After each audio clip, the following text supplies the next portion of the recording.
엄마, 이제 그만해요. 어차피 엄마 돈은 우리가 다 받을 건데 왜 이렇게 고집을 부리세요? 찬바람이 뺨을 스치고 지나갔습니다. 아들의 그 차가운 말이 아직도 귓가에 맴돌고 있습니다. 시어머니께서 요즘 많이 이상하세요. 혹시 치매 초기 증상은 아닐까요? 며느리의 날카로운 목소리도 마찬가지였습니다. 그때 저는 무엇이라고 대답했을까요? 또? 딸깍, 또? 딸깍. 손끝에서 천천히 돌아가는 작은 태엽 소리가 고요한 방안을 채웁니다. 낡은 오르골에서 흘러나오는 멜로디는 여전히 아름답습니다. 마치 세월이 멈춘 듯 시간이 거꾸로 흐르는 듯한 기분이 듭니다. 창문 너머로 보이는 작은 텃밭에는 제가 직접 심은 상추가 파릇파릇 자라고 있습니다. 오늘 아침에도 할머니들과 함께 물을 주며 웃었던 기억이 떠오릅니다. 내 이름으로 사는 삶이 이런 것이구나. 그런 생각을 하면서 다시 오르골을 바라봅니다. 이 작은 상자 안에 숨겨져 있던 비밀이 제 인생을 완전히 바꿔놓았습니다. 여보, 이건 당신만의 것이야. 아무도 건드릴 수 없는 오직 당신만의 것 말이야. 돌아가신 남편의 목소리가 오르골 선율에 섞여 들려오는 것 같습니다. 그 모든 일들이 벌어지기 전까지 저는 정말 아무것도 모르고 살았습니다.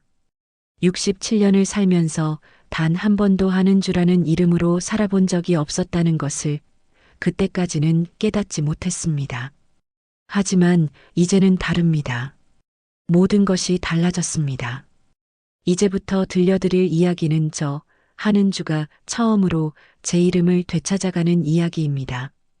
때로는 아프고 때로는 외로웠지만 결국 모든 것을 초월한 평온에 이르게 된 지난 몇 달간의 기록입니다. 시작하기 전에 구독과 좋아요는 저에게 많은 힘이 됩니다. 따르릉, 따르릉. 벽에 걸린 낡은 시계가 오후 3시를 알리자 저는 서둘러 가방을 챙겼습니다. 며느리 소라의 생일 파티에 늦을 수는 없었으니까요. 손에는 정성스럽게 싼 선물이 들려 있었습니다. 소라가 평소에 좋아한다고 했던 브랜드 핸드크림이었습니다. 우석이가 좋아할 거야. 아들이 기뻐하는 모습을 떠올리며 문을 나섰습니다. 시내에 있는 아들 집까지는 버스로 1시간 남짓 걸렸습니다. 창밖으로 스쳐 지나가는 풍경을 바라보며 오늘만큼은 즐거운 시간이 되기를 바랐습니다. 아들 집 문 앞에서 초인종을 누르자 곧 소라가 나왔습니다. 평소보다 화려하게 화장을 한 얼굴이 환하게 웃고 있었습니다. 어머니, 오셨네요. 들어오세요. 생일 축하해, 소라야. 이거 작은 선물이야. 아, 감사해요. 들어와서 앉으세요. 거실에는 이미 몇 명의 손님들이 앉아 있었습니다. 소라의 친구들과 직장 동료들이었습니다. 젊은 사람들 사이에서 저 혼자만 유독 나이가 많아 보였습니다. 괜찮아. 오늘은 소라를 위한 날이니까.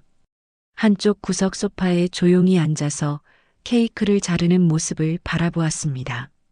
소라가 웃으며 손님들과 이야기를 나누는 동안 저는 가만히 차를 마시며 기다렸습니다. 그런데 아들 우석이 늦게 들어왔습니다. 셔츠는 구겨져 있었고 얼굴에는 피곤함이 역력했습니다. 폰을 손에서 놓지 않은 채 인사도 대충 하고는 바로 소라 옆에 앉았습니다. 미안, 늦었어. 일이 좀 복잡해서. 괜찮아요. 어머니도 오셨어요. 우석이 그제야 저를 쳐다보았습니다. 하지만 그 시선이 예전과는 달랐습니다. 어딘가 무겁고 답답한 기색이 섞여 있었습니다. 엄마 왔구나. 응, 소라 생일이니까 당연히 와야지. 케이크를 나누어 먹는 동안에도 우석은 계속 폰만 들여다보았습니다. 손님들이 하나둘 돌아간 뒤 거실에는 저희 가족만 남았습니다. 그때였습니다. 소라가 갑자기 심각한 표정을 지으며 입을 열었습니다.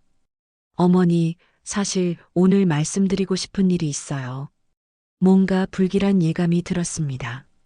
소라의 목소리에서 평소와 다른 차가운 기운이 느껴졌습니다.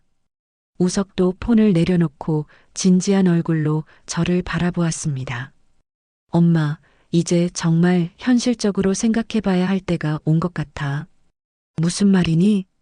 엄마 혼자 시골에서 사는 건 말이야. 나이도 이제 많으시고 혼자 있으면 위험하잖아. 가슴이 서늘해졌습니다. 우석의 말투가 평소와 완전히 달랐습니다. 마치 업무를 처리하듯 차가우면서도 단호했습니다. 그래서 어쩌자는 거니? 시골집을 팔고 시내 요양원에 들어가시는 게 어떨까 생각해 봤어요. 소라가 끼어들었습니다. 목소리는 정중했지만 그 안에 담긴 의도는 너무나 분명했습니다. 요양원이라고? 머리가 하얗게 변했습니다. 요양원이라는 단어가 귓속에서 맴돌았습니다. 제가 평생 살아온 집을, 남편과의 추억이 깃든 그 집을 팔라고 하는 겁니까? 엄마, 솔직히 말할게. 요즘 사업이 좀 어려워.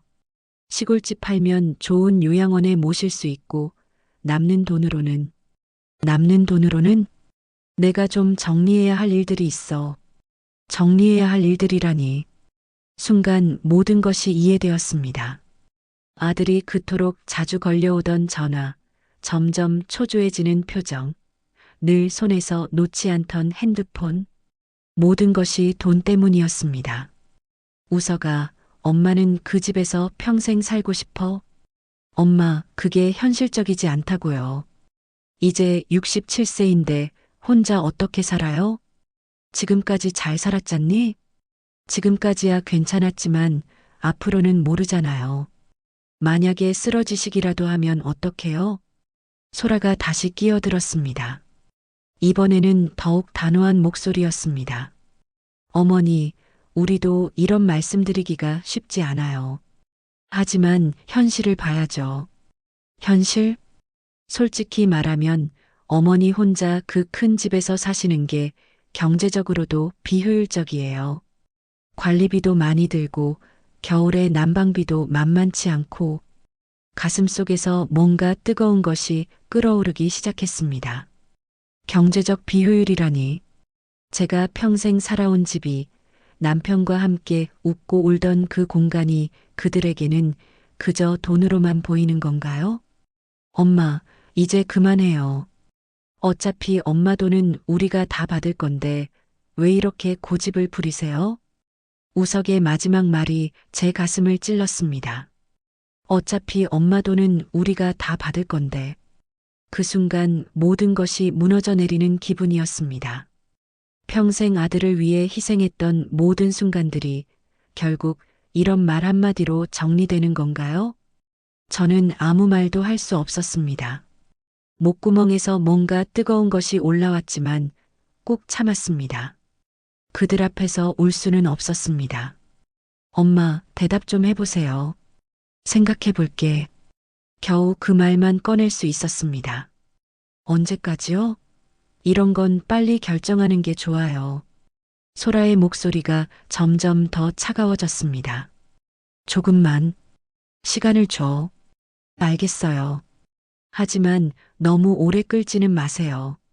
좋은 요양원은 대기자가 많거든요. 집으로 돌아가는 버스 안에서 저는 가방 속에서 작은 오르골을 꺼냈습니다.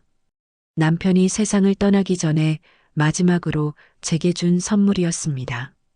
평소에는 집에 두고 다니는데 오늘따라 왜 가방에 넣고 나왔는지 모르겠습니다. 또 딸깍, 또 딸깍. 작은 태엽을 돌리자 잔잔한 선율이 흘러나왔습니다. 버스 창밖으로 어둠이 내리고 있었습니다. 여보, 어떻게 해야 할까요? 돌아가신 남편에게 조용히 속삭였습니다. 하지만 대답은 오르골 소리뿐이었습니다. 그때는 몰랐습니다. 이 작은 오르골 안에 제 인생을 완전히 바꿀 비밀이 숨겨져 있다는 것을. 집에 도착했을 때는 이미 밤 9시가 넘어 있었습니다. 어둠에 쌓인 집이 유독 쓸쓸해 보였습니다. 현관문을 열고 들어서자 고요함이 저를 맞았습니다. 전등을 켜고 방에 앉아 오르골을 탁자 위에 올려놓았습니다. 아직도 우석의 그 차가운 말이 귓가에 맴돌고 있었습니다. 어차피 엄마 돈은 우리가 다 받을 건데. 한 번 더 그 말을 떠올리자 가슴 한복판이 아파왔습니다. 또 딸깍, 또 딸깍. 오르골을 다시 돌렸습니다. 남편이 좋아했던 그 멜로디가 고요한 방 안을 채웠습니다. 여보, 당신이 살아있다면 뭐라고 했을까요? 혼자말이 저절로 나왔습니다. 남편 사진이 걸린 벽을 바라보며 옛날 일들이 하나씩 떠올랐습니다. 37에 남편을 잃었을 때 주변 사람들은 모두 말했습니다. 이제 우석이랑 미정이만 잘 키우면 돼. 엄마 역할만 잘하면 되는 거야. 그래서 저는 오직 엄마로만 살았습니다. 우석이 대학 갈 때는 밤새 일해서 등록금을 마련했고, 미정이가 해외로 갈 때는 모든 살림을 줄여서 항공료를 보내줬습니다. 우석이 결혼할 때도 마찬가지였습니다. 결혼자금도 신혼집 전세금도 모두 제가 마련했습니다. 시댁 어른들은 그때도 말했습니다. 과부가 애들 키우는 게 쉽지 않지. 그래도 아들 며느리 얻으면 이제 편해질 거야. 그런데 편해지기는커녕 더 복잡해졌습니다. 시어머니 역할을 해야 했고, 며느리 눈치를 봐야 했고, 손자, 손녀들 용돈도 챙겨야 했습니다. 그럼 나는 언제 하는 주로 살았을까? 문득 그런 생각이 들었습니다. 22살에 결혼해서 정씨 며느리가 되었고, 아이들이 태어나면서 우석이 엄마, 미정이 엄마가 되었습니다. 남편이 죽은 뒤에는 정여사 어머니가 되었습니다. 그럼 하는 주는 어디에 있었을까요? 오르골 소리가 점점 작아지면서 멈췄습니다. 깊은 정적이 흘렀습니다. 벽에 걸린 거울을 바라보았습니다. 거기에는 희끗희끗한 머리에 주름이 자글자글한 할머니가 서 있었습니다. 이게 나야? 거울 속 내 모습이 낯설었습니다. 언제부터 이렇게 늙었을까요? 언제부터 이렇게 작아졌을까요? 서랍에서 오래된 사진첩을 꺼냈습니다. 누렇게 바랜 사진들을 하나씩 넘겨보았습니다. 20살 때의 제 모습이 나왔습니다. 하얀 원피스를 입고 환하게 웃고 있는 모습이었습니다. 그때는 꿈이 있었습니다. 작은 카페를 차리고 싶어 했고, 외국 여행도 가보고 싶어 했습니다. 나도 예쁠 때가 있었구나. 혼자 중얼거렸습니다. 내가 원하는 게 뭐였지? 한참을 생각해 보았습니다. 그런데 답이 나오지 않았습니다. 너무 오랫동안 다른 사람들이 원하는 것만 해줬더니 정작 제가 원하는 것이 무엇인지 모르겠었습니다. 하지만 한 가지는 확실했습니다. 더 이상 누군가의 그림자로 살고 싶지 않다. 그렇습니다. 저는 더 이상 우석이 엄마, 정씨, 며느리, 할머니로만 살고 싶지 않았습니다. 67년을 살면서 단 한 번도 제대로 해보지 못한 것이 있었습니다. 하는 주로 사는 것이었습니다. 창문을 열고 밤 공기를 깊이 들이마셨습니다. 차가운 공기가 폐 속 깊숙이 들어오면서 머리가 맑아지는 기분이었습니다. 그래, 이제는 내가 원하는 대로 살아보자. 혼잣말이 저절로 나왔습니다. 누가 뭐라고 하든 이제는 하는 주로 살아보자. 오르골을 꼭 쥐고 다짐했습니다. 물론 두렵기도 했습니다. 67세에 새로운 삶을 시작한다는 것이 쉬운 일은 아니었으니까요. 하지만 그보다 더 두려운 것이 있었습니다. 이대로 죽을 때까지 다른 사람의 그림자로만 살아가는 것이었습니다. 안 돼. 그럴 수는 없어. 목소리에 힘이 들어갔습니다. 이제는 내가 주인공인 삶을 살아보자. 오르골을 탁자 위에 조심스럽게 내려놓았습니다. 그런데 평소와 뭔가 다른 느낌이 들었습니다. 오르골이 미묘하게 흔들리는 것 같았습니다. 이상하네. 가까이 들여다보니 오르골 바닥 부분에 작은 틈이 있는 것이 보였습니다. 평소에는 전혀 신경 쓰지 않았던 부분이었는데 오늘따라 왜 이리 눈에 띄었을까요? 손가락으로 살짝 눌러보니 그 부분이 약간 들어갔습니다. 뭐지? 호기심이 생겼습니다. 하지만 오늘은 너무 피곤했습니다. 내일 자세히 살펴보기로 했습니다. 침실로 들어가 잠자리에 누웠습니다. 천장을 바라보며 오늘 있었던 일들을 다시 한번 떠올렸습니다. 내일부터는 달라질 거야. 그렇게 다짐하며 눈을 감았습니다. 하지만 잠이 쉽게 오지 않았습니다. 머릿속에는 온갖 생각들이 맴돌고 있었습니다. 과연 제가 새로운 삶을 시작할 수 있을까요? 67세의 할머니가 혼자서 무엇을 할 수 있을까요? 그런데 이상하게도 두렵기보다는 설렘이 더 컸습니다. 마치 어린아이가 새로운 모험을 떠나기 전날 밤 같은 기분이었습니다. 오랜만에 느끼는 기분이네. 언제 마지막으로 이런 설렘을 느껴봤을까요? 아마 결혼하기 전 20살 때가 마지막이었을 것입니다. 창밖에서 바람소리가 들려왔습니다.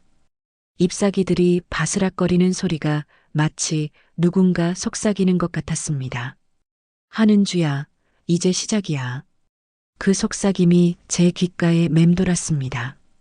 다음 날 아침 눈을 뜨자마자 어젯밤 오르골에서 발견했던 그 작은 틈이 떠올랐습니다. 잠에서 깬 지 얼마 안 됐는데도 마음이 이상하게 두근거렸습니다. 세수를 하고 간단히 아침을 먹은 뒤 거실로 나와 오르골을 손에 들었습니다. 환한 아침 햇살 아래서 보니 어제 밤보다 더 선명하게 보였습니다. 바닥 부분에 있는 작은 틈이 마치 무언가를 열 수 있는 장치처럼 보였습니다. 정말 이상하네. 30년 넘게 가지고 있었던 오르골인데 이런 부분이 있는 줄은 전혀 몰랐습니다. 손가락으로 조심스럽게 그 부분을 눌러보았습니다. 처음에는 아무 일도 일어나지 않았습니다. 하지만 좀 더 힘을 주어 살짝 돌려보니 딸깍하는 작은 소리와 함께 오르골 바닥이 열렸습니다. 어머, 저도 모르게 감탄사가 나왔습니다. 오르골 안에는 작은 공간이 있었고 그 안에 접힌 편지 한 장과 작은 봉투가 들어 있었습니다. 손이 떨렸습니다. 30년 동안 숨겨져 있던 비밀이었습니다. 편지를 먼저 꺼내 펼쳤습니다. 남편의 익숙한 글씨가 눈에 들어왔습니다. 사랑하는 아내 은주에게 이 편지를 읽고 있다면 아마 나는 이미 세상에 없을 거야. 그리고 당신은 혼자서 많이 힘들었을 테고. 은주야, 미안하다. 나는 당신에게 너무 많은 것을 맡기고 떠났네. 아이들도 집안일도 모든 것을 당신 혼자 감당하게 했어. 하지만 이것만은 꼭 알아줬으면 해. 당신은 누구보다 강하고 지혜로운 사람이야. 아이들을 훌륭하게 키워낼 것이고 어떤 어려움이 와도 이겨낼 것이라고 믿는다. 그런데 한 가지 걱정이 있어. 당신이 너무 오래 참고만 살까봐. 당신이 당신 자신을 잊고 살까봐. 은주야, 언젠가는 당신도 당신만의 삶을 살아야 해. 남의 엄마, 남의 며느리가 아닌 오직 한은주로서 말이다. 오르골과 함께 넣어둔 것은 내가 당신 몰래 마련해둔 작은 선물이야. 아이들 교육비며 살림비며 쓰느라 당신은 자신을 위해서는 한 푼도 쓰지 않았지만 나는 당신을 위해 조금씩 모아뒀어.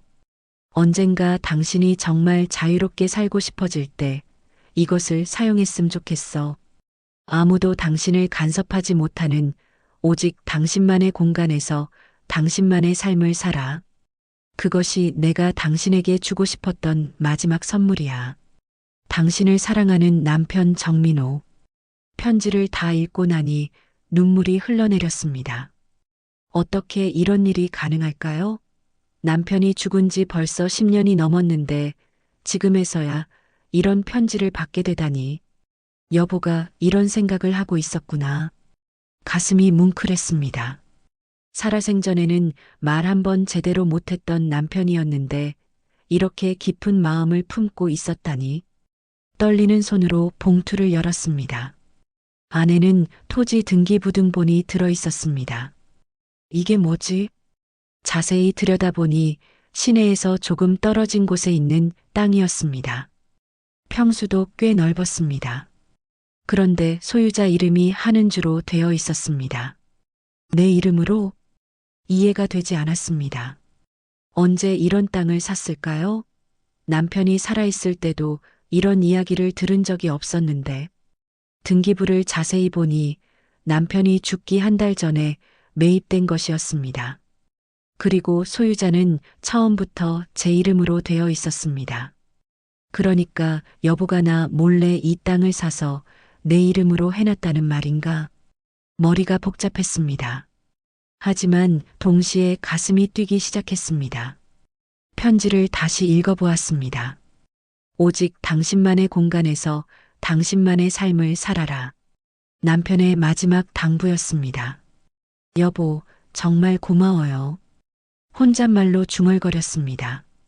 등기부를 다시 자세히 살펴보니 그 땅은 현재 시세로 따져도 상당한 가치가 있을 것 같았습니다. 위치도 나쁘지 않았고 근처에 새로운 개발 계획도 있다고 들었던 곳이었습니다. 이걸로 뭘 할 수 있을까? 여러 가지 생각이 떠올랐습니다. 그런데 갑자기 어제 우석이가 한 말이 생각났습니다. 어차피 엄마 돈은 우리가 다 받을 건데. 그렇습니다. 아들은 제가 가진 모든 것이 언젠가는 자신의 것이 될 거라고 생각하고 있었습니다. 하지만 이 땅은 다릅니다. 아들이 모르는 땅이었습니다. 내가 마음대로 할 수 있는 거네. 묘한 해방감이 들었습니다. 핸드폰을 들고 인터넷으로 그 지역 정보를 찾아보았습니다. 생각보다 접근성도 좋았고 주변 환경도 나쁘지 않았습니다. 그런데 더 놀라운 사실을 발견했습니다. 바로 옆 땅에 소규모 실버타운이 건설 중이라는 것이었습니다. 노인들을 위한 복합 문화 공간이라고 되어 있었습니다. 이거네. 갑자기 아이디어가 떠올랐습니다. 어젯밤 다짐했던 것처럼 새로운 삶을 시작하고 싶었습니다. 그런데 혼자서는 막막했습니다. 하지만 이 땅이 있다면 이야기가 달라졌습니다. 나처럼 혼자 사는 노인들을 위한 공간을 만들어 보면 어떨까? 요양원이 아니라 서로 도우며 살아갈 수 있는 따뜻한 공간을 말입니다. 인터넷으로 비슷한 사례들을 찾아보았습니다. 최근에는 이런 형태의 공동체 마을이 여러 곳에서 시도되고 있었습니다. 서로 독립적인 공간에서 살면서도 함께 텃밭을 가꾸고 함께 밥을 먹고 함께 취미 활동을 하는 곳들이었습니다. 이거야, 바로 이거. 점점 더 구체적인 그림이 그려졌습니다. 제가 가진 이 집도 팔면 상당한 돈이 될 것입니다. 우석이는 저보고 요양원에 들어가라고 했지만 오히려 이 돈으로 더 의미 있는 일을 할 수 있었습니다. 메모지에 하나씩 적어보기 시작했습니다. 한은주의 새로운 삶 계획. 1. 현재 집 매매 상담 받기. 2. 남편이 남긴 땅 현장 확인하기. 3. 비슷한 공동체 마을 견학하기. 4. 함께할 사람들 찾기. 5. 구체적인 사업 계획 세우기. 적고 보니 할 일이 참 많았습니다. 하지만 두렵지 않았습니다. 오히려 설렜습니다. 67년을 살면서 처음으로 제가 진짜 하고 싶은 일을 찾은 것 같았습니다. 그런데 문득 우석이 생각이 났습니다. 아들이 이 계획을 안다면 뭐라고 할까요? 분명히 반대할 것입니다. 특히 집을 팔겠다고 하면 난리가 날 것이 뻔했습니다. 그럼 안 알려주면 되지. 이번에는 제가 모든 것을 결정하는 것이었습니다. 다른 사람들 눈치를 볼 필요가 없었습니다. 오르골을 다시 들여다보았습니다. 30년 동안 숨겨져 있던 비밀이 지금에서야 드러난 것이 우연일까요? 아니야, 우연이 아니야. 어제 우석이의 그 차가운 말을 듣고 나서야 비로소 이 비밀을 발견하게 된 것입니다. 마치 남편이 때를 기다렸다가 알려준 것 같았습니다. 여보, 이제 알겠어요. 당신이 왜 이 오르골을 제게 주었는지. 남편 사진을 바라보며 속삭였습니다. 저 이제 정말로 하는 주로 살아볼게요. 그때 현관에서 초인종 소리가 들렸습니다. 누가 이 시간에 왔을까요? 문을 열어보니 옆집에 사는 박노식 아저씨가 서 있었습니다. 손에는 작은 화분을 들고 있었습니다. 은주 씨, 안녕하세요. 이거 좀 나눠드리려고요. 고맙습니다, 노식 씨. 들어오세요. 박노식 아저씨는 남편의 오랜 친구였습니다. 남편이 세상을 떠난 뒤에도 가끔 안부를 물어봐주고 집 수리할 일이 있으면 도와주곤 했습니다. 요즘 어떻게 지내시는고? 충청도 사투리가 구수한 목소리로 물어보았습니다. 그냥 그렇게 지내고 있어요. 우석이는 잘 지내고? 네. 그런데 노식 씨, 혹시 부동산 일 아직도 하세요? 아, 네. 왜요? 갑자기 생각이 났습니다. 박노식 아저씨가 부동산 중개업을 하고 있다는 것을 말입니다. 사실 이 집을 팔까 생각 중이에요. 박노식 아저씨의 눈이 커졌습니다. 갑자기 왜요? 우석이가 뭐라고 하든교? 아직 아들은 몰라요. 제가 혼자 결정한 일이에요. 혹시 무슨 일이라도 있나요? 걱정스러운 표정으로 물어보았습니다. 잠시 망설였지만 박노식 아저씨라면 믿어볼 만했습니다. 남편의 친구였고 그동안 저를 많이 도와줬던 분이었으니까요. 사실은요. 그래서 모든 이야기를 털어놓았습니다. 어제 있었던 일부터 오르골에서 발견한 남편의 편지와 땅 문서까지, 그리고 제가 계획하고 있는 새로운 삶까지. 박노식 아저씨는 제 이야기를 끝까지 조용히 들어주었습니다. 그런 일이 있었군요. 민호 형이 그런 준비를 해뒀다니 정말 대단하네요. 어떻게 생각하세요? 너무 무모한 계획일까요? 아니에요. 오히려 늦었다고 생각해요. 은주 씨가 이제야 자기 삶을 찾으려고 하시는구나 싶어서 마음이 뭉클하네요. 정말요? 민호 형이 살아생전에 걱정하던 게 바로 그거였어요. 은주 씨가 너무 희생만 하고 사는 것 같다고, 언젠가는 자기만의 삶을 찾았으면 좋겠다고 하더라고요. 눈시울이 뜨거워졌습니다. 그런 말을 했었군요. 네. 그러니까 이번 일도 형이 하늘에서 도와주신 게 아닐까 싶어요. 박노식 아저씨가 따뜻하게 웃었습니다. 그럼 도와주시겠어요? 당연하죠. 뭐든지 말씀만 하세요. 믿을 만한 동반자를 얻은 기분이었습니다. 이제 정말로 새로운 시작을 할 수 있을 것 같았습니다. 그럼 일단 이 집 시세부터 알아봐 주시겠어요? 네, 내일까지 알아봐서 알려드릴게요. 박노식 아저씨가 돌아간 뒤 저는 다시 오르골을 바라보았습니다. 또 딸깍, 또 딸깍. 태엽을 돌리자 익숙한 멜로디가 흘러나왔습니다. 하지만 이제는 그 소리가 다르게 들렸습니다. 새로운 시작을 알리는 종소리처럼 들렸습니다. 다음 날 오후 박노식 아저씨가 약속대로 집 시세를 알아와 주었습니다. 생각보다 훨씬 높은 금액이었습니다. 요즘 이 동네 땅값이 많이 올랐어요. 재개발 소문도 돌고 있고 해서 말이에요. 이 정도면 정말 새로운 시작을 할 수 있겠네요. 그런데 은주 씨, 정말 괜찮을까요? 우석이한테 말 안 하고 이런 일을 진행해도? 박노식 아저씨의 표정이 조금 걱정스러워 보였습니다. 왜요? 제 집인데 제가 팔면 안 되나요? 그야 법적으로는 문제 없지만 가족 간에 오해가 생길 수도 있잖아요. 오해요? 우석이 입장에서는 갑자기 이런 일이 벌어지면 당황스러울 거 아니에요? 박노식 아저씨의 말에 잠시 마음이 흔들렸습니다. 하지만 곧 우석이가 했던 말이 떠올랐습니다. 어차피 엄마 돈은 우리가 다 받을 건데. 노식 씨, 저는 이제 제 인생을 살고 싶어요. 누구 눈치 보지 않고 말이에요. 그건 그렇지만 우석이는 제가 요양원에 들어가기만 바라고 있어요. 제 의견은 중요하지 않고요. 그래도 혈육인데. 박노식 아저씨가 말끝을 흐렸습니다. 남자들은 역시 가족의 체면을 중요하게 생각하는 것 같았습니다. 알겠어요. 하지만 일단 매물은 올려주세요.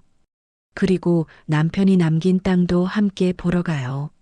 네, 알겠습니다. 박노식 아저씨가 돌아간 뒤 저는 혼자 앉아 생각에 잠겼습니다. 정말 제가 너무 성급하게 결정하는 걸까요? 하지만 67년 동안 충분히 기다렸습니다. 더 이상 기다릴 이유가 없었습니다. 그때 핸드폰이 울렸습니다. 우석이었습니다. 엄마, 지금 집에 있어? 응, 왜? 지금 가고 있어. 잠깐 할 말이 있어서. 목소리가 평소보다 딱딱했습니다.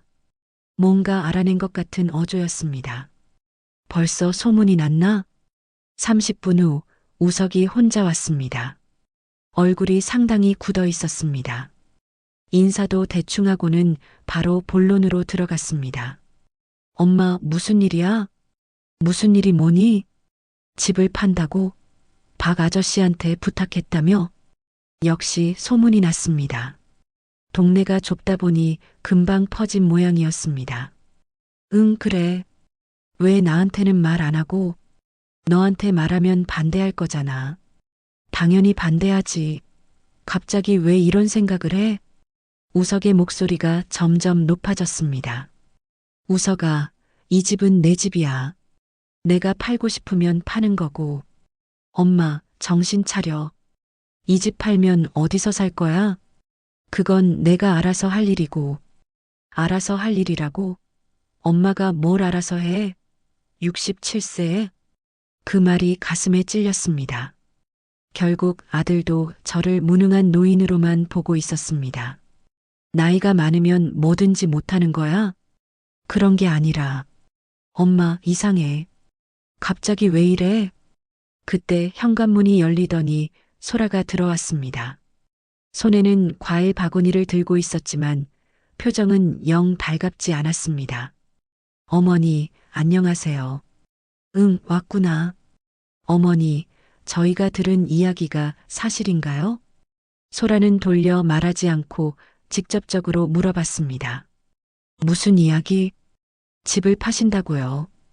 응, 사실이야. 소라의 얼굴이 순간 굳어졌습니다. 하지만 곧 다시 억지로 미소를 지었습니다. 어머니, 혹시 무슨 일이라도 있으세요? 돈이 필요하시다거나.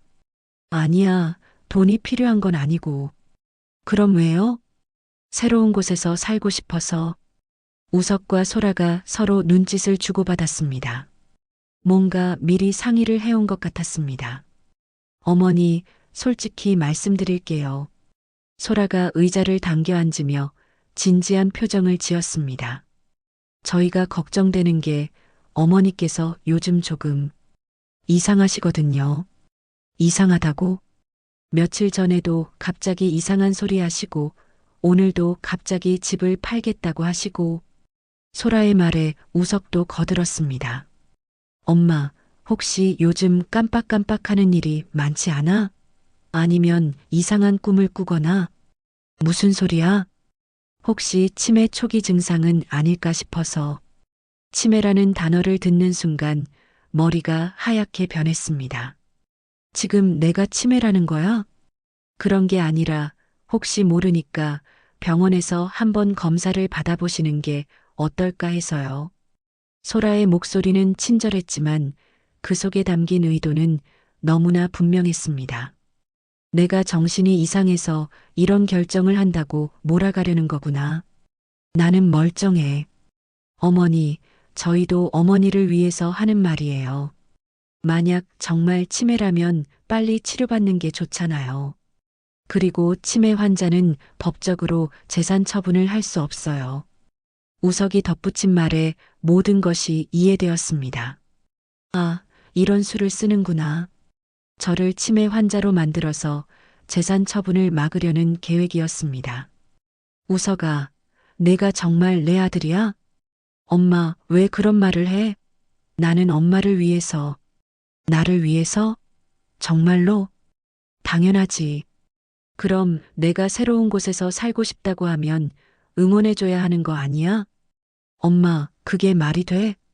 67세에 갑자기 어디 가서 뭘 하겠다는 거야? 그건 내가 정할 일이야. 소라가 다시 끼어들었습니다. 어머니, 저희가 보기에는 정말 이상해요. 평소 같으면 이런 결정을 절대 안 하셨을 텐데. 평소 같으면? 네. 어머니는 항상 신중하시고 가족 의견을 먼저 물어보시고 그랬잖아요. 맞는 말이었습니다. 평생 그렇게 살았으니까요. 하지만 이제는 달랐습니다. 사람은 변할 수 있어. 67세예요, 어머니. 67세에 갑자기 변한다는 게 말이 되나요? 소라의 말이 점점 더 날카로워졌습니다. 그때 현관에서 문을 두드리는 소리가 들렸습니다. 박노식 아저씨였습니다. 은주 씨 계세요? 들어오세요, 노식 씨. 박노식 아저씨가 들어오더니 우석과 소라를 보고 깜짝 놀랐습니다. 아, 우석이도 왔구나. 네, 안녕하세요. 우석이 대답했지만 표정이 좋지 않았습니다. 노식 아저씨, 진짜 우리 엄마가 집을 팔겠다고 하던가요? 응. 그런데 왜? 아저씨가 말려야죠. 이상하지 않아요? 박노식 아저씨가 잠시 당황하는 것 같았습니다. 글쎄, 은주 씨가 하고 싶다고 하시는데. 아저씨, 우리 엄마 요즘 좀 이상해요. 혹시 치매 초기 증상일 수도 있고요. 소라가 끼어들었습니다. 치매요? 네. 갑자기 이런 결정을 하시는 걸 보면 박노식 아저씨가 저를 바라보았습니다. 그 눈빛에서 의심이 보였습니다. 노식 씨도 의심하기 시작하는구나. 가슴이 답답했습니다. 유일한 동반자라고 생각했던 사람마저 흔들리고 있었습니다. 은주 씨, 정말 괜찮으세요? 노식 씨까지 그런 말을 하시는 거예요? 아니에요. 그런 게 아니라. 혹시 무리하시는 건 아닌가 싶어서. 무리요? 67세에 새로운 시작을 한다는 게 쉬운 일은 아니잖아요. 결국 박노식 아저씨도 다른 사람들과 같은 생각이었습니다. 나이가 많으면 새로운 일을 할 수 없다는 편견이었습니다. 그럼 저는 어떻게 살아야 하나요? 지금처럼 사시면 되죠. 우석이가 잘 챙겨주고 있고, 지금처럼 웃음이 나왔습니다. 쓸쓸한 웃음이었습니다. 노식 씨, 저는 지금까지 단 한 번도 제가 원하는 대로 살아본 적이 없어요. 그래도 뭐요? 이제 와서 늙었으니까 포기하라고요? 방안이 조용해졌습니다. 우석이 다시 입을 열었습니다. 엄마, 일단 병원부터 가보자. 검사받고 나서 다시 생각해도 늦지 않아. 병원은 무슨 병원이야. 나는 아프지 않아. 예방 차원에서라도. 싫어. 엄마, 나는 멀쩡하다고. 목소리가 커졌습니다. 소라가 우석에게 눈짓을 했습니다. 그리고는 다른 방법을 시도했습니다. 어머니, 그럼 이렇게 해요. 일단 집 매물은 내리시고 저희가 좋은 요양원 알아볼게요. 요양원은 싫다고 했잖아. 그럼 어떻게 하시려고요? 집 팔고 어디 가실 건데요? 그건 말문이 막혔습니다. 아직 구체적인 계획이 다 서 있지 않았으니까요. 봐요. 계획도 없이 그냥 충동적으로 결정하신 거죠? 소라의 말이 가슴을 찔렀습니다. 계획은 차차 세울 거야. 67세의 차차요? 어머니, 현실을 보세요. 그 순간 정말로 제가 잘못 생각하고 있는 걸까 하는 의심이 들었습니다. 모든 사람이 제 결정을 이상하다고 하고 있었습니다. 아들도 며느리도 심지어 박노식 아저씨까지도. 정말 내가 이상한 걸까? 하지만 그때 오르골이 눈에 들어왔습니다. 탁자 위에 조용히 놓여 있는 그 작은 상자를 보는 순간 남편의 편지가 떠올랐습니다. 언젠가는 당신도 당신만의 삶을 살아야 한다. 아니야. 혼잣말이 저절로 나왔습니다. 뭐라고요? 나는 이상하지 않아. 그리고 치매도 아니야. 엄마, 67세라고 해서 새로운 시작을 못할 이유는 없어. 모든 사람이 저를 바라보았습니다. 하지만 이번에는 굴복하지 않았습니다. 나는 내 인생을 내가 결정할 거야. 누가 뭐라고 해도. 그날 밤 우석과 소라는 결국 아무 말 없이 돌아갔습니다. 하지만 제가 마지막에 한 말 때문인지 분위기가 상당히 험악했습니다. 박노식 아저씨도 어정쩡한 표정으로 자리를 떴습니다. 혼자 남은 저는 오르골을 다시 꺼내 남편의 편지를 읽었습니다. 언젠가는 당신도 당신만의 삶을 살아야 한다. 여보, 정말 힘들어요. 혼잣말이 나왔습니다. 모든 사람이 저를 이상한 사람 취급해요. 하지만 포기할 수는 없었습니다. 이제야 찾은 제 인생의 기회였으니까요. 다음 날 아침 일찍 일어나서 남편이 남긴 땅을 보러 가기로 했습니다. 직접 눈으로 보면 더 구체적인 계획을 세울 수 있을 것 같았습니다. 버스를 갈아타고 1시간 넘게 가서 도착한 그곳은 생각보다 환경이 좋았습니다. 공기도 맑고 주변 풍경도 아름다웠습니다. 여기서 새로운 삶을 시작할 수 있을 것 같은데 혼자 중얼거리며 땅 경계를 따라 걸어보았습니다. 그런데 핸드폰이 울렸습니다. 우석이었습니다. 엄마, 지금 어디야? 응? 그냥 나왔어. 어디로? 집에 없던데? 산책 좀 하러 나왔어. 엄마, 집에 들어와. 중요한 이야기가 있어. 목소리가 다급했습니다. 무슨 일인데? 전화로는 말 안 할게. 빨리 와. 뭔가 불길한 예감이 들었습니다. 집에 도착하니 우석이 혼자 거실에 앉아 있었습니다. 탁자 위에는 여러 서류들이 펼쳐져 있었습니다. 뭐야, 이게? 엄마 앉아. 우석의 표정이 평소와 달랐습니다. 뭔가 결정적인 일을 준비한 것 같았습니다. 엄마, 솔직히 말할게. 응? 사업이 완전히 망했어. 갑작스러운 고백에 놀랐습니다. 뭐라고? 빚이 2억이 넘어. 이번 달 안에 갚지 못하면 정말 큰일 나. 그럼 왜 진작 말하지 않았니? 엄마한테 걱정 끼치기 싫어서. 우석의 목소리가 떨렸습니다. 정말로 절박한 상황인 것 같았습니다. 그래서 어떻게 하려고? 엄마, 도와줘야 해. 돈을 빌려달라는 거야? 빌려달라는 게 아니라. 우석이 탁자 위 서류를 가리켰습니다. 이거 좀 사인해줘. 이게 뭔데? 서류를 들여다보니 복잡한 법률 용어들이 가득했습니다. 재산관리 위임장이야. 재산관리 위임장? 엄마가 나이도 많고 복잡한 일들 처리하기 힘드니까 내가 대신 관리해 주겠다는 거야. 뭔가 이상했습니다. 이거 사인하면 어떻게 되는 건데? 엄마 명의로 된 모든 재산을 내가 관리할 수 있어. 은행 업무도 부동산 거래도 모든 걸 내가 대신 처리할 수 있고. 잠깐, 그럼 내가 직접 할 수 있는 게 없어진다는 얘기야? 그런 게 아니라 불편한 일들을 내가 대신 해준다는 거야. 집 파는 것도 내가 결정한다는 거고. 그럴 수도 있지. 순간 모든 것이 이해되었습니다. 아, 이런 수를 쓰는구나. 제가 집을 팔겠다고 하니까 아예 재산 관리 권한을 빼앗으려는 계획이었습니다. 우석아, 이거 사기 아니야? 사기가 아니라 도움을 주는 거야. 엄마 혼자서는 복잡한 일들 처리하기 힘들잖아. 내가 언제 힘들다고 했어? 엄마 현실을 봐. 어제도 치매 검사 받자고 했잖아. 그건 내가 멋대로 한 소리고. 어쨌든 이게 엄마한테도 좋은 일이야. 복잡한 거 신경 쓸 필요 없이 편하게 살 수 있어. 우석이 펜을 제 손에 쥐어 주었습니다. 여기 사인만 하면 돼. 그 순간 직감이 왔습니다.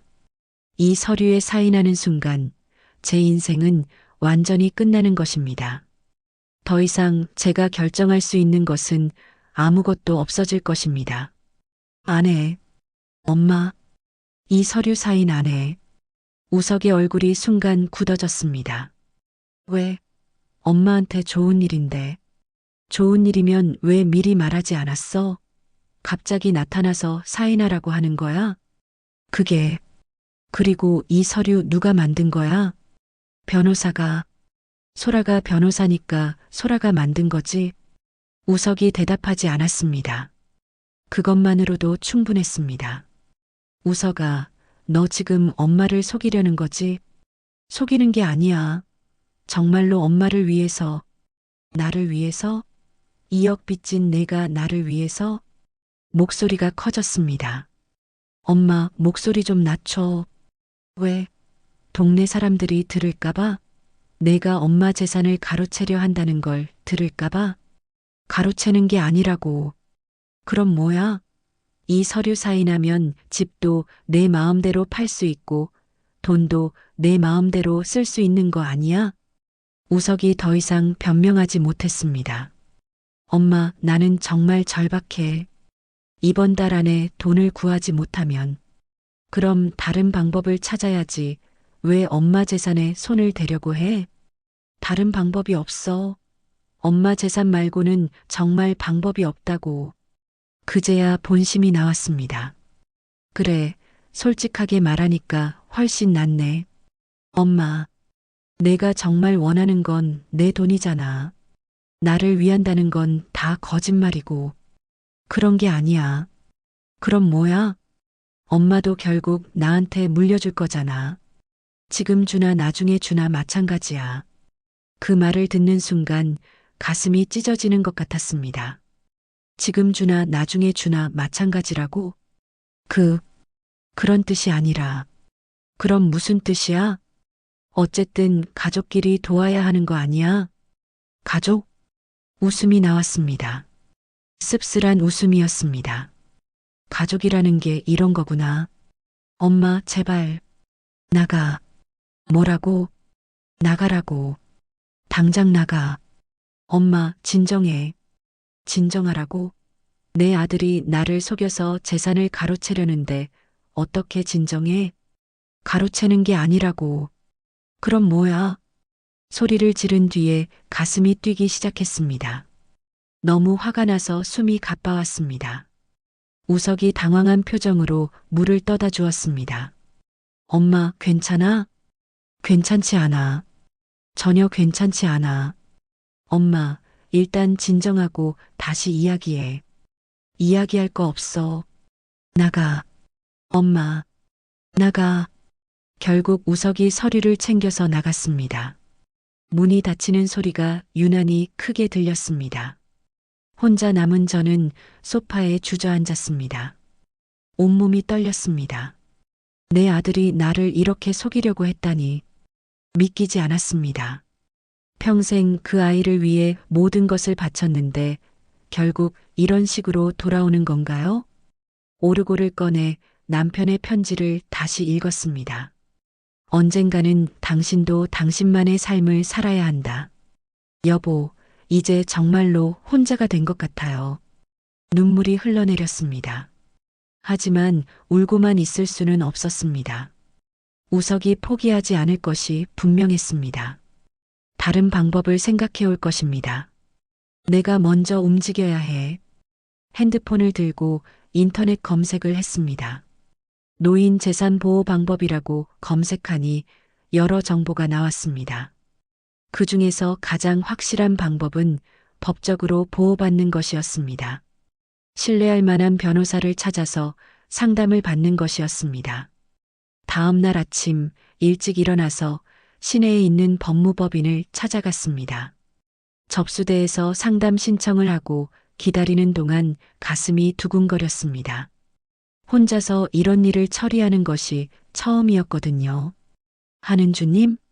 중년의 여성 변호사가 저를 불렀습니다. 네, 그게 저예요. 안으로 들어오세요.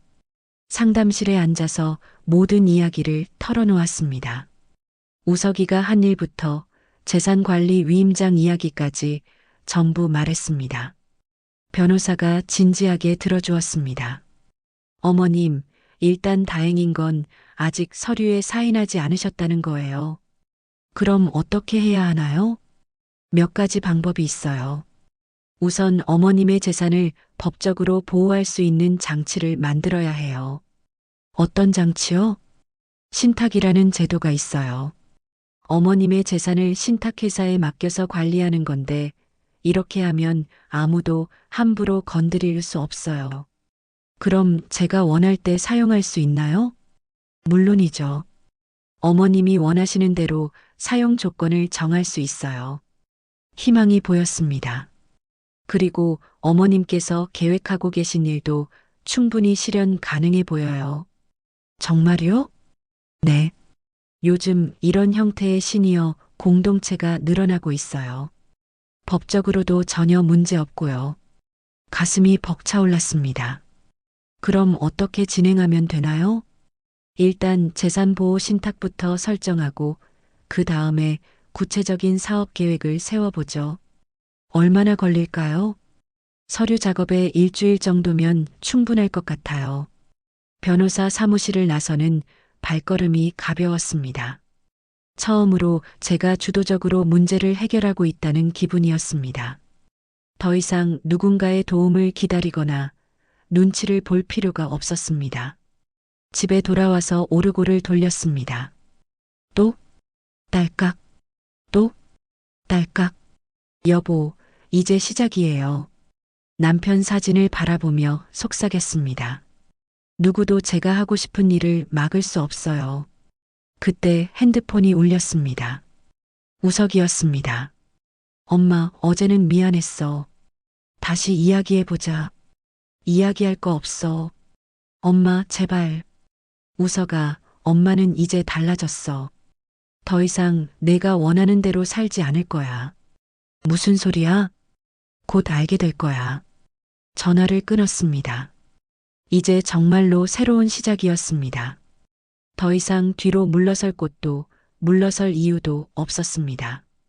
변호사와 상담을 마치고 돌아온 지 사흘이 지났습니다. 그동안 우석이나 소라에게서 연락이 오지 않아서 조용히 지내고 있었는데 이상하게 동네 분위기가 달라졌습니다.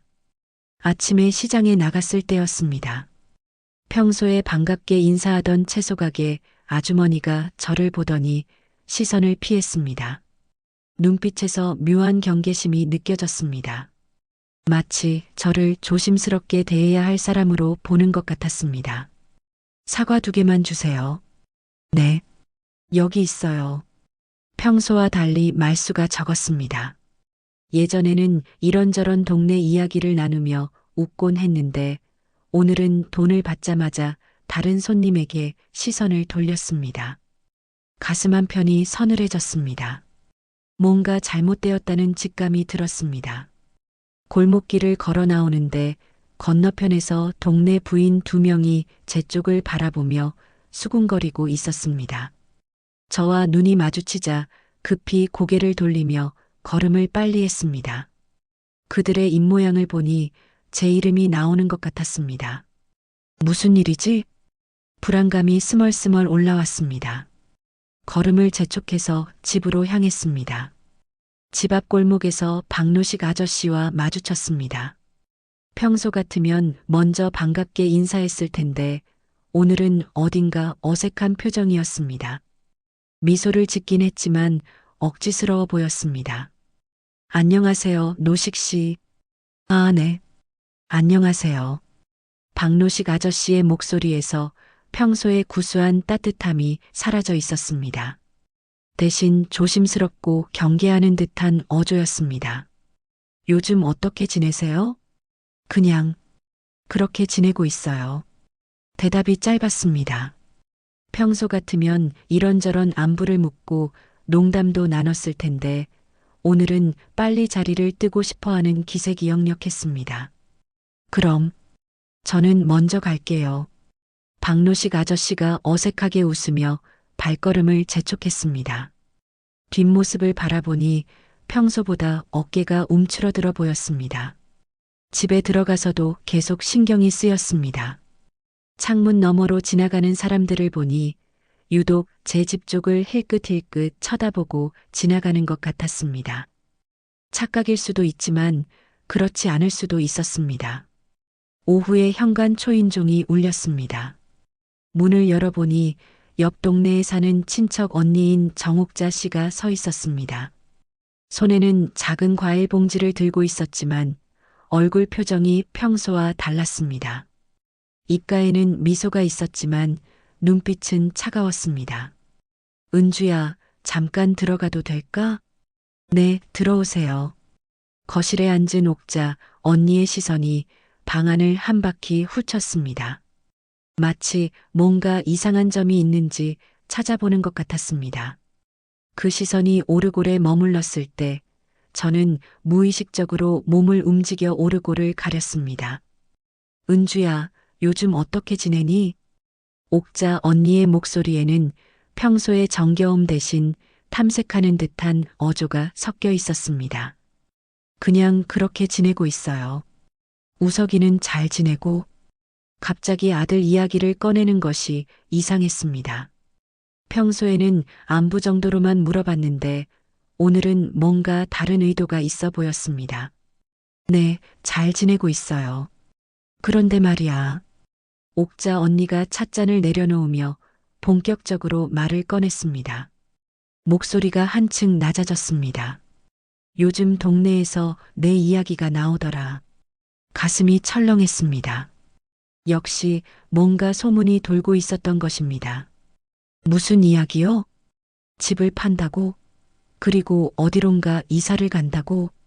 목소리는 여전히 부드러웠지만 그 속에 담긴 의미는 전혀 부드럽지 않았습니다. 마치 정말 그런 미친 짓을 하려는 거냐는 뜻이 숨어 있는 것 같았습니다. 네, 그런 생각을 하고 있어요. 은주야, 너 정말 괜찮니? 옥자 언니의 얼굴에 걱정스러운 표정이 떠올랐지만 그 걱정은 진심이라기보다는 의례적인 것처럼 보였습니다. 괜찮다는 게 무슨 뜻이에요? 갑자기 이런 결정을 하는 게 좀 이상하지 않니? 이상하다는 단어가 또 나왔습니다. 며칠 전 우석과 소라가 했던 말과 똑같았습니다. 옥자 언니의 눈빛이 날카로워졌습니다. 마치 의사가 환자를 진찰하듯 저를 관찰하고 있었습니다. 그 시선이 불편했습니다. 은주야, 혹시 요즘 깜빡하는 일이 많지 않니? 깜빡한다고요? 소라한테 들었는데 요즘 좀 이상한 행동을 한다고 하더라. 소라가 벌써 소문을 퍼뜨리고 있었던 것입니다. 가슴이 뜨거워졌습니다. 무슨 이상한 행동이요?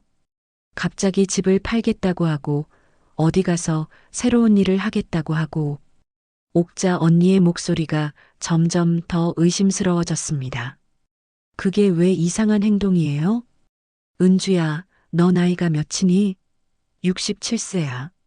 67세에 갑자기 그런 생각을 한다는 게 말끝을 흐렸지만 의미는 분명했습니다. 나이가 많은 사람이 그런 결정을 하는 것은 정상이 아니라는 뜻이었습니다. 가슴속에서 분노가 끓어올랐지만 꾹 참았습니다. 화를 내면 정말로 이상한 사람 취급을 받을 것이 뻔했습니다. 언니 나이가 많으면 새로운 일을 할 수 없는 건가요? 그런 게 아니라 현실적으로 생각해봐. 67세에 혼자서 무슨 일을 할 수 있겠어? 옥자 언니의 말에는 분명한 편견이 담겨 있었습니다. 노인은 새로운 일을 할 수 없다는, 가만히 앉아서 죽을 날만 기다려야 한다는 편견이었습니다. 해보기 전에는 모르는 일이죠. 은주야, 솔직히 말할게. 동네 사람들이 다 걱정하고 있어. 무엇을 걱정해요? 너 혹시 치매 초기 증상은 아닌지 결국 나왔습니다. 소라가 퍼뜨리고 있던 소문이었습니다. 치매라고요?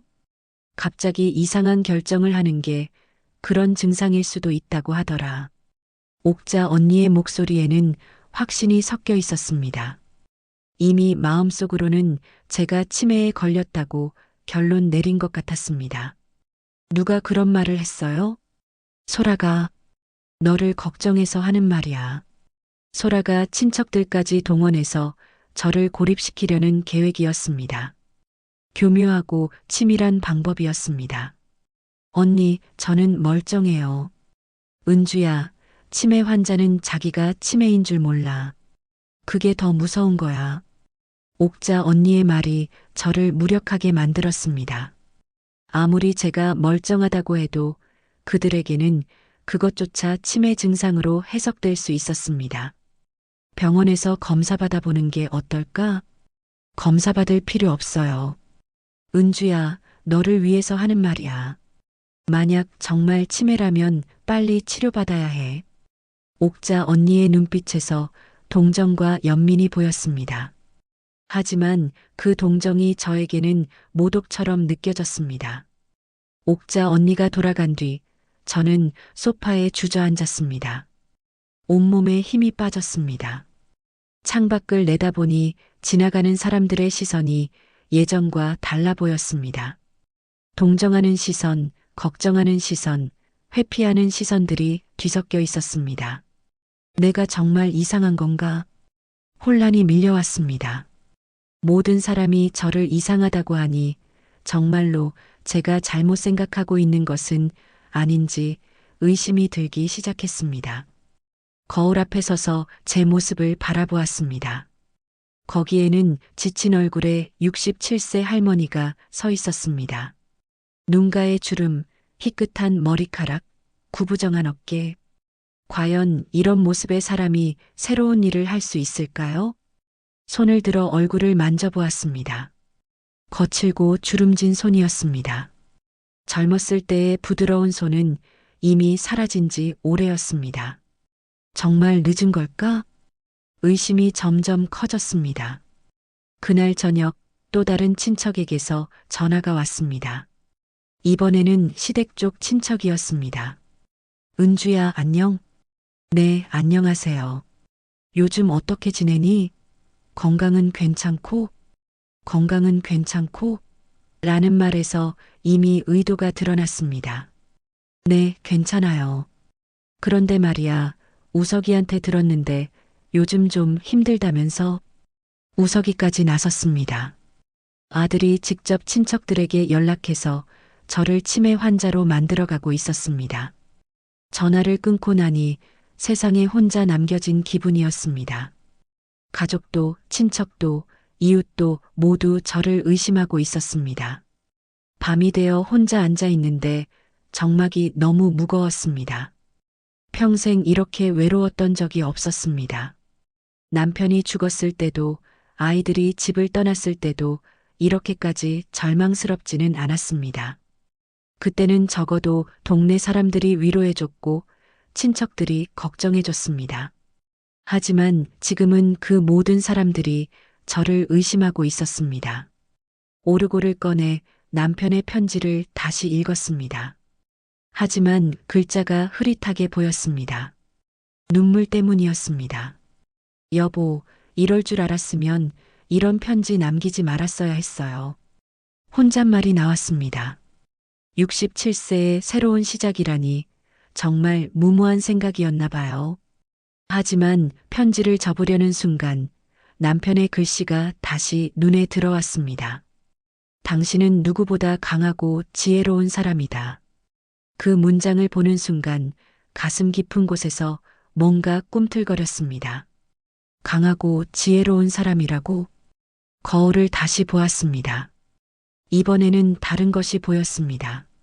주름진 얼굴이지만 아직 살아있는 눈빛이 있었습니다. 구부정한 어깨지만 아직 꺾이지 않은 의지가 있었습니다. 그래, 나는 67년을 살아왔어. 혼잣말이 점점 더 확신에 찼습니다. 전쟁도 겪었고 혼자서 아이들도 키웠고 온갖 어려움도 다 이겨냈어. 오르골을 꽉 쥐었습니다. 그런 내가 새로운 일 하나 못할 이유가 뭐야? 분노가 되살아났습니다. 하지만 이번의 분노는 절망적인 분노가 아니라 투지가 넘치는 분노였습니다. 나이가 많으면 꿈을 꾸면 안 되나? 67세면 죽을 때까지 구석에 박혀서 있어야 하나? 일어서서 창문을 활짝 열었습니다. 찬 밤 공기가 얼굴을 때렸습니다. 좋아, 다들 나를 치매 걸린 미친 할머니라고 생각하는구나. 깊게 숨을 들이마셨습니다. 그럼 정말로 미친 할머니가 되어주지. 결심이 서자 마음이 오히려 평온해졌습니다. 더 이상 다른 사람들의 인정을 받으려고 애쓸 필요가 없었습니다. 어차피 뭘 해도 이상한 사람 취급을 받을 거라면 정말로 제가 하고 싶은 일을 하는 것이 낫겠다는 생각이 들었습니다.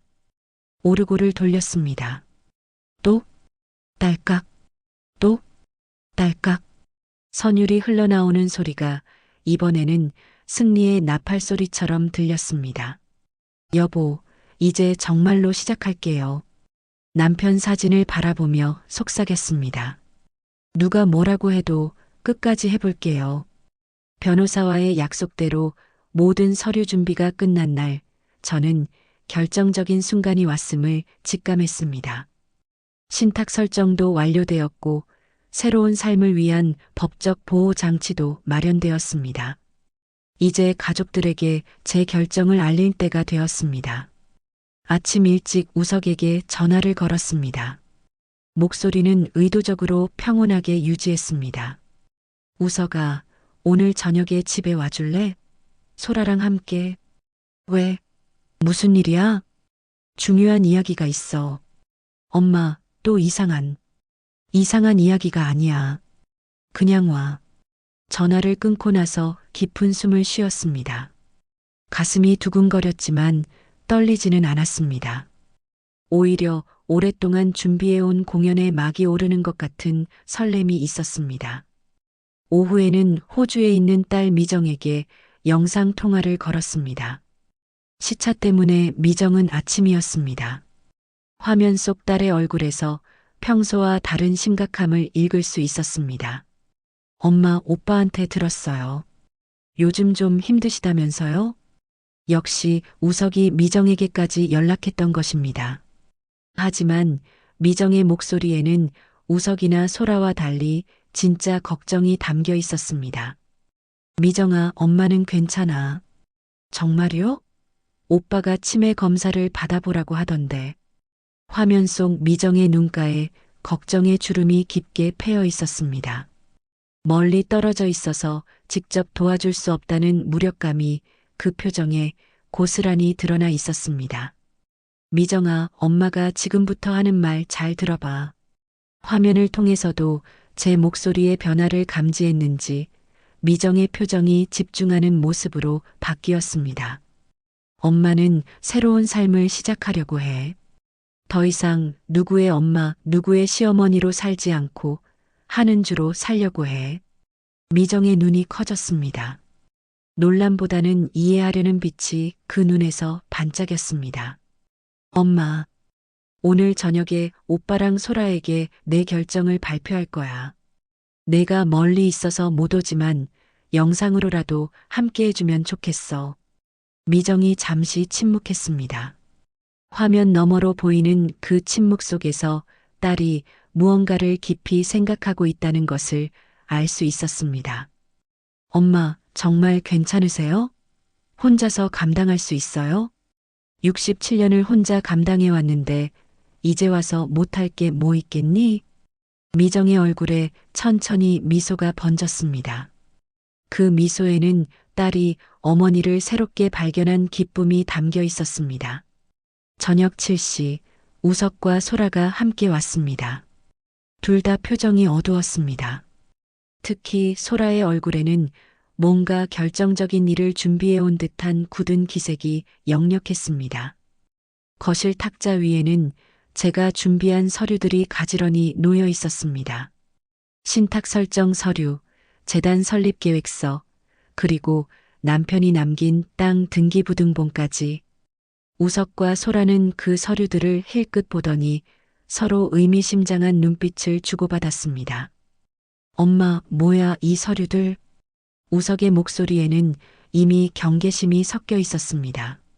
앉아서 차근차근 들어봐. 저는 의자에 앉으면서 등을 곧게 펴고 두 손을 무릎 위에 가지런히 놓았습니다. 67년을 살면서 가장 중요한 순간이라는 것을 온몸으로 느끼고 있었습니다. 소라가 먼저 입을 열었습니다. 목소리는 정중했지만 그 안에 날카로운 의도가 숨어 있었습니다. 어머니, 사실 저희도 할 말이 있어요. 손가방에서 서류 봉투를 꺼내는 소라의 손동작이 의도적으로 천천히 이루어졌습니다. 마치 무기를 꺼내는 것처럼 신중하고 위협적이었습니다. 어머니의 상태에 대해서 전문의와 상담을 받았어요. 전문의? 네. 치매 전문의요. 어머니의 최근 행동들에 대해서 설명했더니 소라의 눈빛이 차갑게 빛났습니다. 승부수를 던지는 순간이었습니다. 초기 치매 가능성이 높다고 하시더라고요. 그 말과 함께 소라가 서류를 탁자 위에 놓았습니다. 의사 소견서였습니다. 제가 직접 진찰을 받지도 않았는데 어떻게 소견서가 나올 수 있는지 의문이었지만 소라는 변호사 출신답게 치밀하게 준비해 온 것 같았습니다. 우석이 거들었습니다. 목소리에는 아들로서의 걱정보다는 기정사실화하려는 의도가 더 강하게 느껴졌습니다. 엄마, 이제 현실을 받아들여야 해. 병원 치료도 받아야 하고 재산 관리도 우리가 해야 하고. 그 순간 제 안에서 뭔가 폭발했습니다. 하지만 겉으로는 전혀 드러내지 않았습니다. 대신 조용한 미소를 지었습니다. 그 미소는 우석과 소라를 당황하게 만들기에 충분했습니다. 다 끝났니? 네. 너희 할 말 다 끝났냐고. 목소리는 여전히 조용했지만 그 안에 담긴 힘이 달라졌습니다. 67년간 누적된 모든 경험과 지혜가 그 한마디에 응축되어 있었습니다. 태블릿을 들어 미정과 영상통화를 연결했습니다. 화면에 딸의 얼굴이 나타났습니다. 미정아, 이제 시작할게. 화면 속 미정이 고개를 끄덕였습니다. 그 눈빛에는 어머니에 대한 절대적인 신뢰가 담겨 있었습니다. 우석과 소라는 갑작스러운 상황에 당황한 듯 서로를 바라보았습니다. 우석아, 소라야, 그리고 미정아. 지금부터 내가 하는 말을 끝까지 들어봐. 제 목소리는 점점 더 확고해졌습니다. 마치 법정에서 최종 판결을 선고하는 판사처럼 위엄이 있었습니다. 첫째, 나는 치매가 아니야. 소라가 끼어들려고 했지만 제가 손을 들어 제지했습니다. 둘째, 이 집은 팔 거야. 하지만 그 돈을 너희에게 주지는 않을 거야. 우석의 얼굴이 순간 창백해졌습니다. 입술이 파르르 떨리기 시작했습니다. 셋째, 내 모든 재산으로 은주 행복재단을 설립할 거야. 탁자 위에 서류를 들어 올렸습니다. 손이 전혀 떨리지 않았습니다. 오히려 그 어느 때보다 안정되어 있었습니다. 이 재단은 나처럼 가족에게 버림받은 노인들을 위한 곳이야. 서로 도우며 살아갈 수 있는 공동체를 만들 거야. 소라가 벌떡 일어섰습니다. 얼굴이 붉게 달아올랐고 목소리가 떨렸습니다. 어머니, 정신 차리세요. 그게 말이 되는 소리예요? 왜 말이 안 되지? 그럼 우리는 어떻게 하라고요? 우석 오빠는 지금 빚에 허덕이고 있는데. 그제야 본심이 나왔습니다. 그건 우석이 문제지 내 문제가 아니야. 우석이 무릎을 꿇었습니다. 하지만 그 무릎 꿇음에서 진정한 참회보다는 계산된 연기가 느껴졌습니다. 엄마, 제발. 나 정말 죽을 것 같아. 우석아, 너는 42살이야. 충분히 혼자서 해결할 수 있는 나이지. 하지만 엄마의 도움 없이는 내 도움 없이는 못 산다고? 제 목소리가 차가워졌습니다. 그럼 42년 동안 내가 너한테 뭘 가르쳤는지 모르겠네. 소라가 다시 공격적으로 나왔습니다. 이번에는 법적 위협을 시도했습니다. 어머니, 법적으로 문제가 될 수 있어요. 치매 진단을 받은 상태에서 이런 결정은. 소라야. 제가 차분하게 소라를 불렀습니다. 너 정말 변호사였니? 네. 뭐가? 치매 진단은 본인이 직접 받아야 유효한 거야. 그리고 내가 언제 치매 진단을 받았지? 소라의 얼굴이 당황으로 일그러졌습니다. 그리고 이 모든 재산 처분은 이미 법적으로 완료된 상태야. 탁자 위에 서류를 가리켰습니다. 신탁 설정도 끝났고 재단 설립 허가도 받았어. 변호사한테 자문도 받았고. 우석과 소라의 얼굴에서 모든 계획이 무너진 절망감이 역력히 드러났습니다. 엄마, 정말로 우리한테는 한 푼도 안 줄 거야? 우석의 목소리에서 마지막 희망이 사라지고 있었습니다. 우석아, 나는 너희에게 이미 충분히 많은 걸 줬어. 제 목소리는 여전히 평온했습니다. 대학 등록금, 결혼 자금, 신혼집 전세금. 내 젊음과 꿈을 모두 너희에게 줬어. 하지만 하지만 뭐? 부모 의무라고? 소파에서 일어나 창가로 걸어갔습니다. 뒷모습으로도 제 결의가 흔들리지 않는다는 것을 보여주고 싶었습니다. 67년을 살면서 나를 위해 산 시간이 몇 년이나 될까? 창밖을 바라보며 혼잣말처럼 중얼거렸습니다. 이제는 남은 시간만큼은 하는 주로 살고 싶어. 돌아서서 다시 그들을 바라보았습니다. 우석은 바닥에 주저앉아 있었고 소라는 분노로 온몸을 떨고 있었습니다. 미정아. 화면 속 딸을 불렀습니다. 어머니를 응원해요.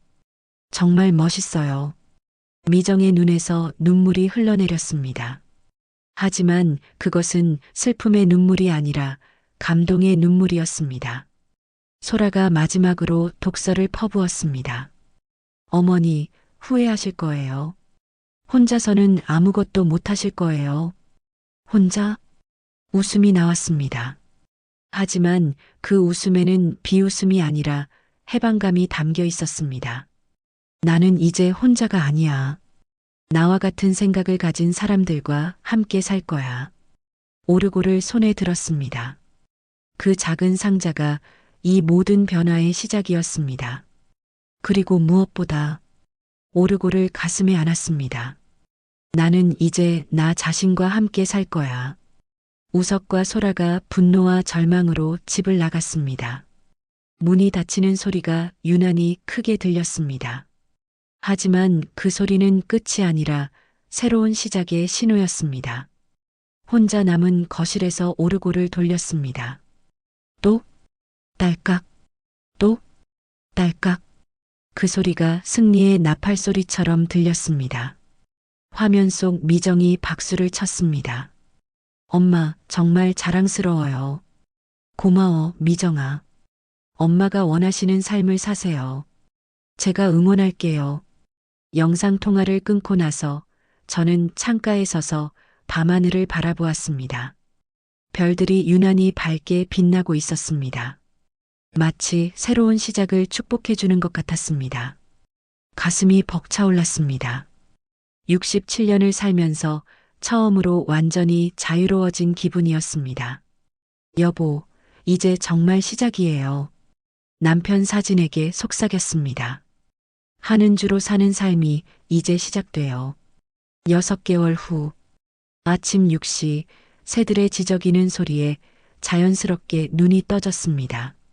도시에서 살 때는 알람 시계나 자동차 소음에 잠에서 깼는데 이곳에서는 참새와 집밥구리들이 제 시계 역할을 해주고 있었습니다.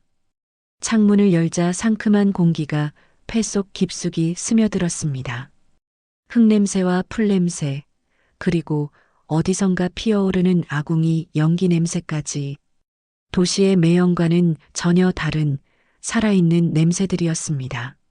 작은 마을 은주 행복마을의 아침이 시작되고 있었습니다. 제가 남편의 땅과 집을 판 돈으로 만든 이 작은 공동체에는 저를 포함해서 12명의 어르신들이 살고 있었습니다. 각자 독립된 작은 집에서 생활하면서도 공동식당과 텃밭, 그리고 작은 도서관을 함께 사용하고 있었습니다. 세수를 하고 간단한 옷차림을 갖춘 뒤 부엌으로 향했습니다. 이곳의 아침은 혼자가 아니었습니다. 공동식당에서 함께 아침을 먹는 것이 우리들의 일과였으니까요. 복도를 걸어가는데 발걸음이 전과 완전히 달랐습니다. 예전에는 항상 서둘렀습니다. 누군가를 위해 밥을 해야 하고, 누군가의 눈치를 봐야 하고, 누군가가 원하는 일을 해야 했으니까요. 하지만 지금은 천천히 여유롭게 걸을 수 있었습니다. 제 시간에 맞춰서 말입니다.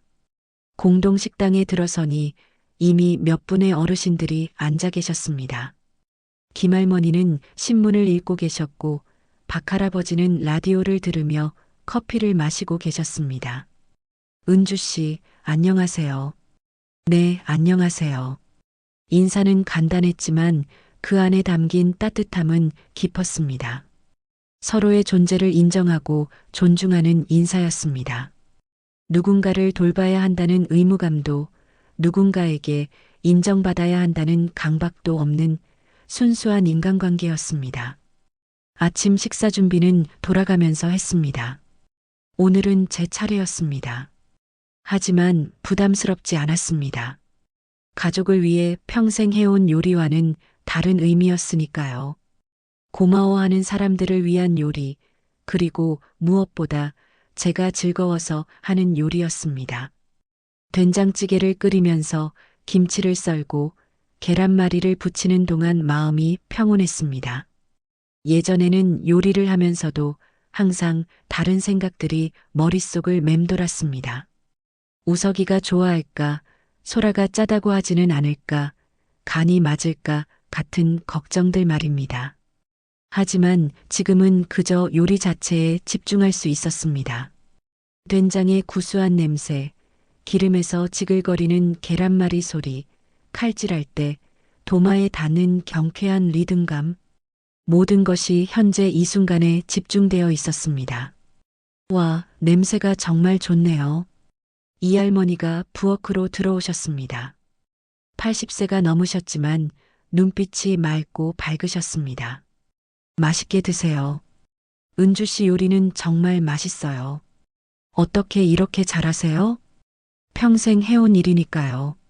하지만 이번에는 그 말에 원망이 담겨 있지 않았습니다. 오히려 자부심이 있었습니다. 제가 평생 갈고 닦은 기술을 이제 진심으로 고마워하는 사람들을 위해 사용할 수 있다는 자부심이었습니다. 아침을 먹고 나서는 텃밭으로 향했습니다. 우리 마을의 자랑인 공동 텃밭이었습니다. 각자 맡은 구역이 있었지만 서로 도우며 가꾸고 있었습니다. 제 구역에는 상추와 깻잎, 그리고 토마토가 자라고 있었습니다. 무릎을 꿇고 앉아 잡초를 뽑는데 흙의 감촉이 손끝에 전해졌습니다. 부드럽고 따뜻한 흙이었습니다. 이런 느낌이었구나. 땅과 직접 만나는 기분이 새로웠습니다. 도시에서 살 때는 화분 정도만 길러봤는데 이렇게 넓은 땅에서 직접 농사를 짓는 것은 처음이었습니다. 상추 잎을 만져보니 물기가 촉촉하게 느껴졌습니다. 어제 저녁에 내린 이슬이 아직 마르지 않았나 봅니다. 그 작은 물방울들이 아침 햇살에 반짝반짝 빛나고 있었습니다. 옆 구역에서 일하시던 최할아버지가 말을 걸어오셨습니다. 은주 씨, 토마토가 정말 잘 자라네요. 네, 신기해요.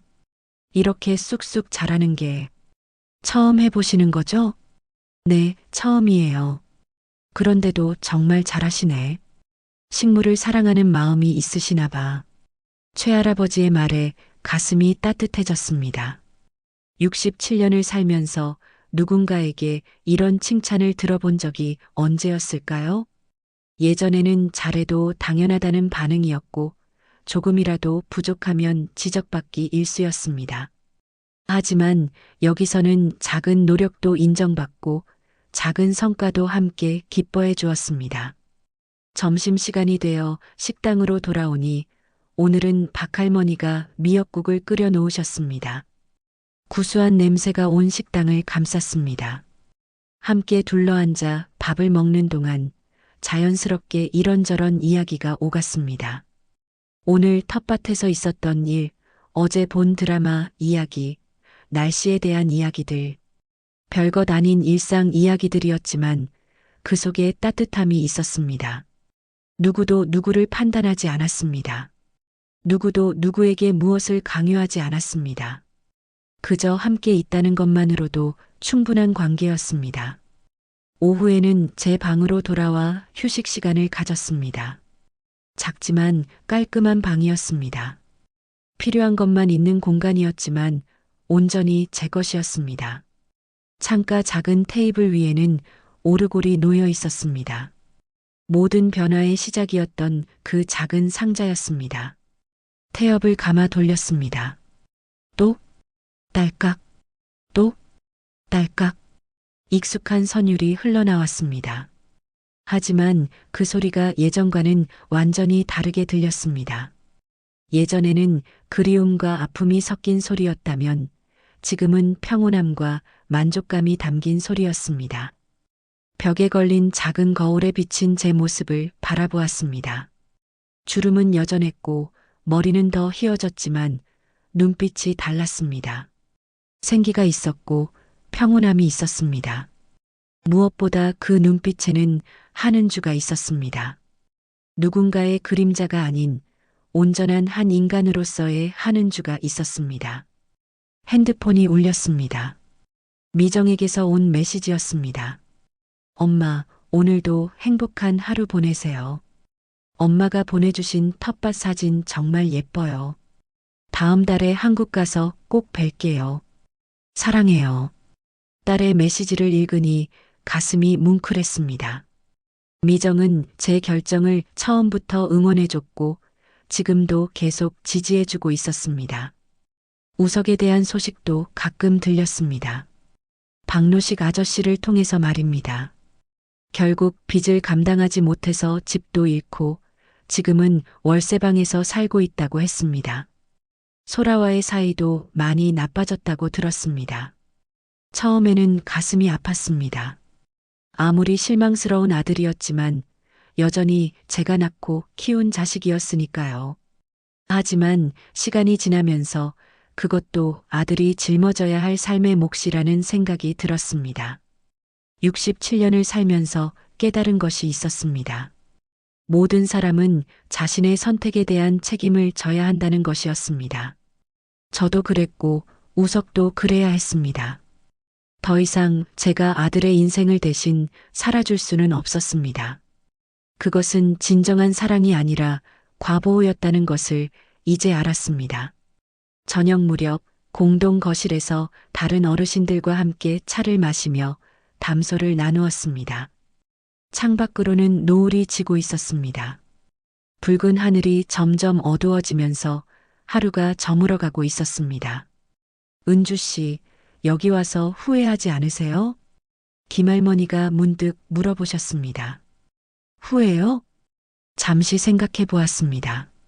정말로 후회하지 않는지 스스로에게 물어보았습니다. 전혀 후회하지 않아요. 그 대답이 진심이었습니다. 처음에는 무섭기도 했어요.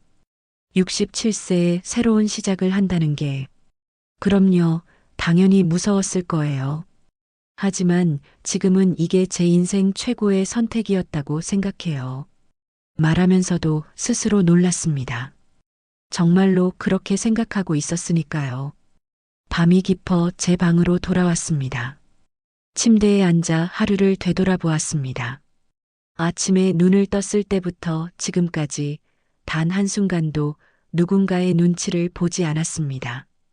누군가를 위해 억지로 웃지도 않았고 누군가의 기분을 맞추느라 제 감정을 숨기지도 않았습니다. 온전히 제가 원하는 대로 제 감정에 솔직하게, 제 속도에 맞춰서 살았습니다. 이게 자유구나. 67년을 살면서 처음 느끼는 진정한 자유였습니다. 창밖을 내다보니 별들이 쏟아질 듯 빛나고 있었습니다. 도시에서는 볼 수 없었던 수많은 별들이었습니다. 오르골을 다시 한번 돌렸습니다. 또, 딸깍, 또, 딸깍. 선율이 고요한 밤 공기 속으로 스며들었습니다. 여보, 고마워요. 남편이 남긴 편지를 다시 꺼내 읽었습니다. 언젠가는 당신도 당신만의 삶을 살아야 한다. 이제야 알겠어요. 당신이 왜 이런 편지를 남겼는지. 편지를 가슴에 안았습니다. 이제야 하는 주로 살고 있어요. 눈을 감고 깊게 숨을 들이마셨습니다. 온몸의 세포 하나하나가 평온함으로 가득 찼습니다. 67년간 꾸역꾸역 참고 견뎌온 모든 시간들이 이 순간을 위한 준비 과정이었던 것 같았습니다. 모든 아픔과 슬픔, 분노와 절망이 지금의 이 평온함을 만들어낸 자양분이었습니다. 더 이상 아무것도 바라지 않았습니다. 더 이상 아무것도 증명하려 하지 않았습니다. 그저 지금 이 순간, 이 평온함만으로도 충분했습니다. 오르골 소리가 점점 작아지더니 멈췄습니다. 깊은 정적이 흘렀습니다. 그 정적 속에서 저는 완전한 평온을 느꼈습니다. 모든 것을 초월한 절대적인 평온이었습니다. 이제야 정말로 내 이름으로 살고 있어.